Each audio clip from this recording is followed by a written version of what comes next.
Y hablamos de una situación que te decía, el título que tiene este graph dice: el hartazgo llega en el peor momento. ¿Por qué? Por dos cuestiones. Habitualmente a los presidentes se los juzga por los primeros 100 días. Se habla siempre de esa luna de miel que tienen los presidentes con su población, que tienen con los medios, que tienen con la situación de criticidad que implica gobernar un país. Y también esos primeros 100 días son los que te dan la pauta, el GPS de hacia dónde va una presidencia. Sin embargo, llevamos 88 días de confinamiento, 88 días de una economía frenada. Y estas son fotos de hoy, de todo nuestro equipo de fotografía, que te va mostrando la realidad económica que atraviesa una foto, que es la que estás viendo por allí, por ejemplo, gente enojada que dice: los medios te mienten, sobre un cartel cerrado de muchos locales que no van a volver a abrir. Y cuando te digo de muchos locales que no van a volver a abrir, van algunos números. Hay hoy 650 empresas en concurso de acreedores. Te hablamos de Vicentín, la semana pasada ocurrió lo que te habíamos anticipado en Mesa Chica, que es que finalmente se hizo un recurso administrativo por el cual se intentó impedir esa intervención. Hablamos de 650 concursos de acreedores que están hoy en marcha, pero también de una situación que en Italia o España, con condiciones crediticias muy distintas a las de la Argentina, con condiciones de economía muy distintas a las de la Argentina, se aumentó un 300% la cantidad de concursos de acreedores.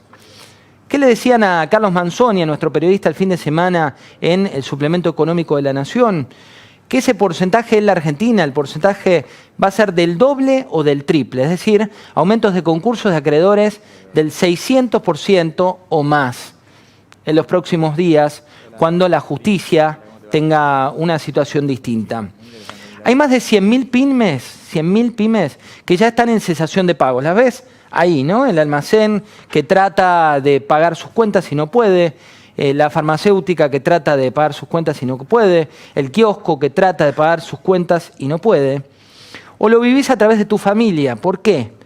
Porque el nivel de endeudamiento promedio de las familias de la Argentina aumentó a 3,2 meses. Es decir, que vos tenés para pagar lo que debés como familia promedio en nuestro país 3,2 meses, cuando antes ese cálculo era de un solo mes. Hoy, sin embargo, este hartazgo te llega con 24 muertos, te llega con 1.374 contagiados, te llega con porcentajes en las camas de las clínicas y los hospitales con dos realidades muy distintas, pero las dos igualmente preocupantes.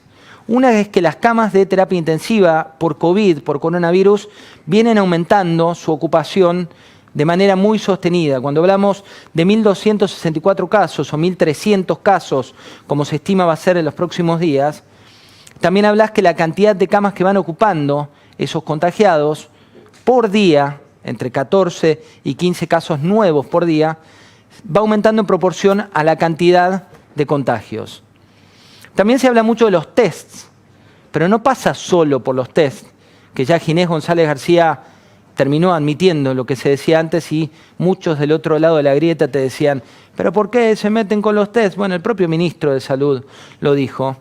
Sino que pasa por el ritmo de procesamiento de los más de 5.600 test que se hicieron y de los cuales todavía no tenés el resultado. Se habla también de otra realidad, y es la que estamos viviendo por estos días, no solo en materia de salud, sino del AMBA. ¿Cuánto leíste de ese debate por la cantidad de muertos, la cantidad de contagiados o la cantidad de curados, con esta idea de unificar Ciudad de Buenos Aires con la provincia de Buenos Aires? Pero ¿cuántos te dijeron qué es el AMBA? Porque muchos que nos miran a través de La Nación Más por todo el país nos dicen: bueno, ojo, que la realidad del AMBA es distinta a la que yo vivo en el sur de la Argentina o la que vivo en el norte de la Argentina. Pero ¿por qué importa el AMBA? Te doy algunos números. El AMBA es el 30% de la población total del país. 3 de cada 10 habitantes de la Argentina viven en este conglomerado entre la ciudad y la provincia de Buenos Aires. El AMBA es el 40% del Producto Bruto Interno, es decir, 4 de cada 10 pesos de riqueza que genera el país en un año se generan en la región del AMBA. Con lo cual, cuando vos paralizás el AMBA, estás paralizando de manera directa el 40% de ese PBI que genera la provincia de Buenos Aires y la ciudad de Buenos Aires considerada como el AMBA. Si le saco la parte del campo, el campo que fue noticia por Vicentín, entre el 25 y el 30% es de la industria del AMBA.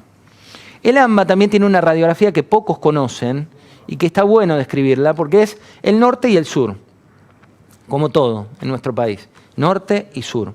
Un sur con una industria muy distinta a la del norte, con calzado, con metalmecánica, con industria pesada, con curtiembres, con marroquinería, con lo que en la jerga de las industrias o la nueva concepción de la economía se denomina la economía tradicional.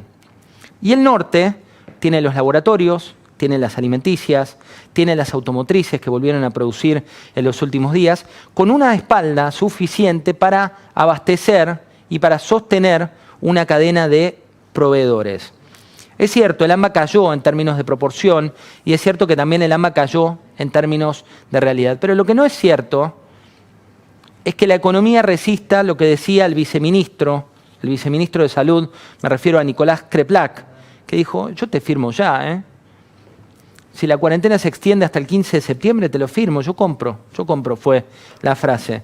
Pero el que no vende es el que veíamos en las fotos de atrás. El que no vende es el del comercio, el que no vende es el que tiene una sucursal, el que no vende es el que no sabe cómo pagar los sueldos, el que no vende es el que no tiene los 3,2 meses adentro de salario para poder pagar. El que no vende es el que dice cómo sigue esta historia cuando las proyecciones, y te las paso a decir ahora, las proyecciones de la economía local, de la economía argentina, para este año, te muestran que el PBI del país va a caer un 8,8%. Va a ser la mayor caída de toda la región, porque nos cuidamos sanitariamente, pero no económicamente, y porque fuimos los primeros en decir que la cuarentena tenía que ser tan extendida. Esa caída del PBI se compara contra un 6,3% de toda la región y puede ser aún más pronunciada. ¿Quién queda en pie en esas empresas? La inflación de este año, un tema que salió de la agenda, pero no tenés que sacarlo, la fuente es Latin Consensus, que mide en más de 23 consultoras, bancos de inversión y las principales firmas que hacen relevamientos del país. Dice que la inflación de este año en la Argentina, con todo frenado, con todo paralizado, con la maquinita emitiendo a más no poder, va a ser del 45,4% y con empresas inhabilitadas de dar aumentos, en la mayoría de los casos, por la situación terrible que atraviesan. El dólar, la semana pasada aquí, Santiago Cafiero, el jefe de gabinete, decía que no iban a ir a una devaluación. Bueno, hoy se produjo la mayor depreciación del peso en 4 meses. ¿De qué peso y qué dólar? Te hablo del oficial. Hoy, la mayor depreciación del peso en 4 meses. Un ritmo de 3 a 4 veces más que en las ruedas previas es lo que pasó hoy en estas 24 horas. El dólar oficial está en 88,61 de proyección, pero hay quien dice que va a perforar los 101 pesos de cara a diciembre. Y por otro lado, tenés que los problemas fiscales que atraviesa nuestro país están al borde del colapso. Esto, sin ser alarmista, forma parte de una realidad que tiene que destrabar el ministro de Economía, Martín Guzmán, de cara a la próxima fecha límite, la última que tenés antes de prorrogar y antes de que el país entre en default, y a quien se le ocurrió atar esa negociación a un bono atado a exportaciones. Pero vino la mano invisible, no del mercado, sino de la Cámpora, de Cristina o de quien quiera llamarlo, y le metió a Vicentín en el medio como para complicar esa negociación que estaba mucho más cerca de lo que está y donde el anzuelo tenía que ver con las exportaciones que ahora de pronto se trabaron. 3 comités de bonistas son los que estaban evaluando. Y un dato más, la AFIP está en alerta por los argentinos en Uruguay, pero la AFIP también está en alerta porque no entra ingreso casi alguno a sus arcas en el marco en el cual los gastos se siguen potenciando. Y el último dato que tengo para contarte. Los casos de este hartazgo que llega en el peor momento, de los tests que se hicieron en la ciudad, 56% fue el índice de positividad. Los casos diarios se multiplicaron por 4. La cantidad de gente en terapia intensiva se multiplicó por 3. hay varias intendencias del conurbano bonaerense que con muy bajo perfil están tremendamente preocupados por una ocupación récord en sus camas. Los casos, te decía, pasaron a ser 1.200 contagios por día, con 17 a 18 ingresos en terapia. Acordate, el que es caso hoy, recién en 14 días vas a saber cómo evoluciona ese caso. Pero hay un dato que no es menor. ¿Hasta cuándo dura la cuarentena? ¿Sabes cuánta gente buscó esto en los últimos días? ¿Cuántos buscaron en Google? 19,2 millones de resultados te da hasta cuándo dura la cuarentena. ¿Por qué? Porque los cálculos propios de Marina del Poyeto, por citarte uno, dicen que se pierde entre el 20 y el 40% del PBI por día por cada día de cuarentena. Y por eso, cuando googleas, te da ese resultado.